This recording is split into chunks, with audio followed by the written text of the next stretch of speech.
Dan situasi tidak bisa dibiarkan, sekali lagi tidak bisa dibiarkan, penyelenggaraan pilkada harus tetap dilakukan dan tidak bisa menunggu sampai pandemi berakhir, karena memang kita tidak tahu, negara manapun nggak tahu kapan pandemi COVID ini akan berakhir.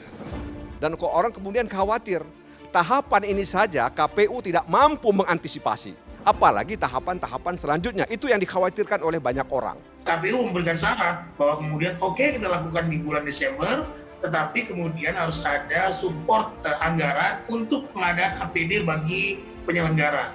Kita ingin meminginkan kepemimpinan yang memiliki power penuh dan mendapat legitimasi penuh dari publik melalui mekanisme pilkada. Jadi sekarang Anda mengakui melanggar apa tidak nih? Supaya jelas saja nih malam ini. Saya tidak melanggar. Tidak mengakui itu melanggar, tapi saya ada di situ dan Bawaslu ada di situ kok. Iya, relawan tidak menjaga jarak aman, nyanyi bareng relawan. Ini ada videonya, Pak. Dan ini disebutkan Ada, kalau nyanyi ya. Ketua Bawaslu Kota Medan, Payung Harahap, menyampaikan teguran itu kepada tim Anda.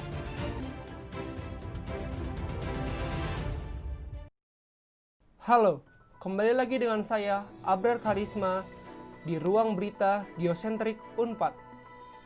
Berita pertama, meski desakan untuk menunda pilkada terus merebak dan menurut UU nomor 6 tahun 2020 bahwa pilkada dapat diundur jika terjadi bencana non-alam dan atas kesepakatan antara pemerintah, KPU, serta DPR.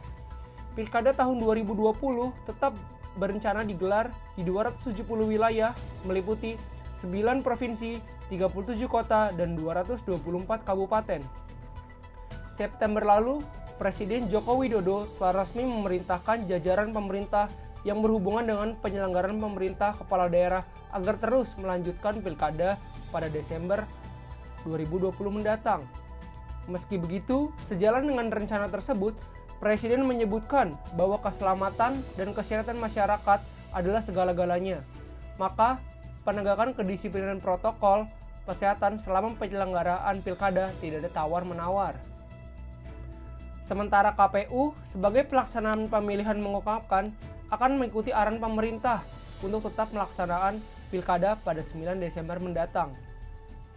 Melalui komisionernya, Idewa KD Wiyarsaraka Sandi menyebutkan bahwa KPU sudah menyusun aturan mengenai protokol kesehatan yang cukup tegas untuk menghindari timbulnya angka penyebaran COVID-19 pada saat pilkada mendatang. Senada dengan itu, Komisioner 2 DPR RI yang memiliki lingkup tugas bersama Mendagri, KPU, dan Bawaslu sepakat tidak akan ada penundaan terkait pelaksanaan pilkada. Keputusan tersebut ditetapkan pada rapat kerja di Komisi 2 DPR RI pada tanggal 21 September lalu yang menyatakan bahwa seluruh tahapan pilkada yang sudah dan sedang berlangsung masih sesuai dengan yang direncanakan dan situasi aman terkendali, sehingga pelaksanaan pilkada 2020 dapat segera dilaksanakan. Bahkan, Menteri Dalam Negeri Tito Karnavian menganggap pilkada sebagai momen yang tepat untuk melawan virus COVID-19. Tak hanya itu, ia juga dengan yakin menyebutkan bahwa pilkada akan menstimulus pergerakan roda ekonomi dan dapat menekan angka penularan COVID-19. Jika diatur dengan berbagai catatan seperti menjadikan penanganan manajemen COVID-19 dalam menghadapi dampak ekonomi dan sosial sebagai tema yang sentral pada masa kampanye. Mayoritas paslon peserta pilkada pun seolah tidak memiliki sikap yang jelas terhadap keberlangsungan pilkada yang akan terus digelar. Kebanyakan paslon hanya menjawab dan akan mengikuti apapun keputusan pemerintah dan KPU sebagai penyelenggara. Bahkan hingga pertengahan Oktober sekalipun, hanya 23% paslon yang melakukan kampanye secara daring. Meski begitu, desakan untuk menunda pilkada pun terus digencarkan dan menjadi tuntutan yang hangat dan ramai untuk diperbincangkan. Tidak hanya oleh kalangan akar rumput masyarakat, bahkan sampai organisasi dan tokoh masyarakat ikut bersuara, seperti Majelis Ulama Indonesia, Muhammadiyah, NU ramai-ramai meminta agar pilkada dapat diundur. Wakil Ketua Umum MUI, Kiai Haji Muhyiddin Junaidi, menyatakan bahwa MUI khawatir dengan Pilkada 2020 dipaksakan oleh pemerintah, justru akan menimbulkan banyak masalah dan keburukan. Beliau juga meminta agar pemerintah lebih serius, fokus, dan koordinatif dalam menanggulangi penyebaran COVID-19 di Indonesia. Mantan Wakil Presiden Republik Indonesia sekalipun Ketua Umum Palang Merah Indonesia, Yusuf Kala pun ikut angkat bicara soal penyelenggaraan pilkada yang akan dilaksanakan pada akhir tahun ini. Menurutnya, tidak ada urgensi bahwa pilkada 2020 harus dilaksanakan di tengah pandemi. Ia memprediksi penularan COVID-19 akan semakin masif pada tahapan pilkada berikutnya, seperti penetapan calon kepala daerah, kampanye, pencoblosan, dan proses penghitungan suara. Menurutnya, jika tetap diadakan di akhir tahun nanti, lebih baik metode kampanye menghilangkan kegiatan tatap muka dan hanya mengandalkan kegiatan debat secara virtual untuk menampilkan gagasan yang konkret kepada masyarakat. Menurut hasil survei New Indonesia Research and Consulting, mayoritas publik sebesar 80,5% menolak pilkada karena dikhawatirkan menimbulkan klaster baru penyebaran COVID-19. Hanya ada 12,6% yang menginginkan pilkada tetap digelar pada 9 Desember mendatang, dan 6,9% tidak bersuara. Kecilnya dukungan publik terhadap keberlangsungan pilkada seharusnya menjadi kekhawatiran tersendiri bagi partisipasi pemilih yang dapat menurunkan atau meningkatkan jumlah golput. Saat ini saya sudah terhubung dengan Raffi Faldi Permana, mahasiswa Universitas Padjadjaran, program studi Ilmu Politik, untuk memberikan pandangannya terkait pilkada. Halo, nama saya Raffi Faldi Permana. Saya mahasiswa Ilmu Politik FISIP Universitas Padjadjaran. Ingin menanggapi mengenai pelaksanaan pilkada 2020 di Indonesia yang diselenggarakan di tengah pandemi global atau pandemi coronavirus 2019. Melihat data yang dihimpun pada awal Oktober bahwa kasus positif COVID-19 di Indonesia sudah mencapai 300.000 dan kasus kematiannya pun sudah mencapai di atas 11.000.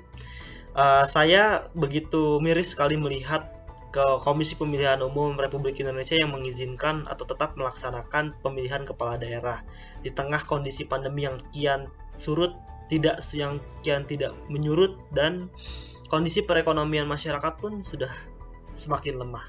Saya teringat mengenai Salus Populi Suprema ex Esto yang selalu disuarakan oleh para ahli di bidang hukum bahwa keselamatan rakyat adalah hukum tertinggi. Dan begitu pun juga menurut saya, secara fundamental politik dan demokrasi ini tujuannya adalah endom omnia atau kesejahteraan rakyat. Jadi menurut saya pemerintah sebaiknya menunda pemilihan kepala daerah demi keselamatan rakyat, demi mengedepankan kepentingan dan kesejahteraan rakyat. Bukan terus mengedepankan kepentingan politik, baik itu kepentingan pribadi, kepentingan partai politik, maupun kepentingan-kepentingan para pendonor atau cukong. Janganlah menjual demokrasi kalau menurut Aspinall dan Berenschot dalam bukunya Demokrasi for Sale. Tapi tetaplah menyelesaikan kasus COVID-19 dahulu, menyelenggarakan perekonomian yang semakin kuat, baru kita berbicara mengenai kontestasi politik. Terlepas dari banyaknya pro dan kontra yang terjadi, penyelenggaraan pilkada sudah mulai menunjukkan berbagai masalah. 10 hari sejak dibukanya periode masa kampanye, Bawaslu sudah menemukan adanya 237 dugaan pelanggaran protokol kesehatan di 59 kabupaten atau kota. Tercatat 95% kegiatan kampanye tatap muka, sedangkan metode daring yang seharusnya banyak digunakan di masa yang sekarang ini hanya dilakukan oleh sedikit sekali pasangan paslon. Hal ini jelas mengkhawatirkan. Alih-alih menemukan formula kampanye baru yang tepat dan meminimalisir pertemuan, para paslon justru lebih banyak menggunakan metode tatap muka dibandingkan metode daring. Ini tidak hanya merupakan kegagalan proses kreatif dalam menyampaikan gagasan, tetapi juga ancaman bagi kondisi kesehatan negeri ini. Bahkan data hingga 5 Oktober 2020, sudah ada 4 calon kepala daerah yang meninggal dunia. 3 diantaranya dinyatakan positif COVID-19. Ketiganya masing-masing yakni calon wali kota Bontang Adi Dharma, calon bupati Bangka Tengah Ibnu Soleh, dan calon bupati petahana Kabupaten Berau Muharram. Ketiganya meninggal dunia ketika tengah menjalani tahapan pilkada yang terus dipaksa secara tatap muka. Pilkada serentak tahun 2020 ini juga menghadirkan 25 pasangan paslon yang akan melawan kotak kosong alias maju sebagai pasangan tunggal. Beberapa di antara terjadi di kota yang cukup besar seperti Kota Semarang, Balikpapan, Pematang Siantar, dan Kabupaten Pasaman. Banyaknya paslon yang melawan kotak kosong ini dikhawatirkan menjadi bentuk kemunduran demokrasi, akibatnya sulit menghadirkan pilihan alternatif dan memungkinkan adanya monopoli kekuasaan secara tidak langsung dari besaran threshold yang ditetapkan. Jadi, dengan segala polemik dan problematika yang terjadi, akankah pesta demokrasi milik rakyat ini dapat bergulir dengan lancar atau justru menjadi pesta masyarakat yang tidak diinginkan rakyat? Bagaimana menurutmu?